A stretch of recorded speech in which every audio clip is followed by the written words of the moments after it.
Es probable que Zoran Mamdani sea el próximo alcalde de Nueva York. ¿Crees que al igual que AOD, ¿quién es AOD? ¿Es demasiado de izquierdas para Estados Unidos? Ni de lejos. Acabo de ver una entrevista grande con él, con Jon Stewart, y el tipo no es ni demasiado de izquierdas ni mucho menos, ¿no? Probablemente tiene ideas, tiene ideales muy de izquierda. ¿Cuál los tengo yo?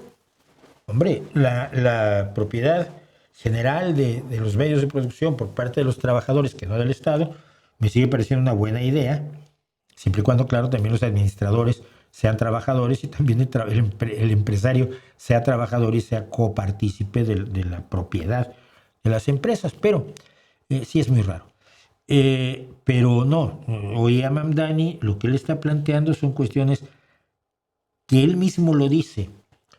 Está planteando reorganizar Nueva York sin necesidad de incrementar recursos, sino de utilizar recursos que están empleando mal y que se pueden utilizar para mejorar la vida de los neoyorquinos de manera relativamente fácil.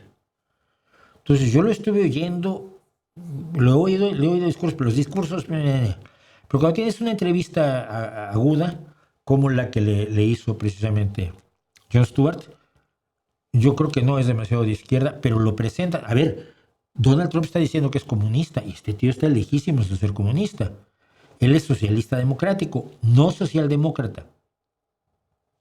Los socialistas democráticos siguen teniendo exactamente los mismos ideales que los comunistas, pero no por la vía de la revolución, sino por la vía de la democracia. Los socialdemócratas estamos un poco más reconciliados provisionalmente con el capitalismo, en lo que tenemos una mejor idea.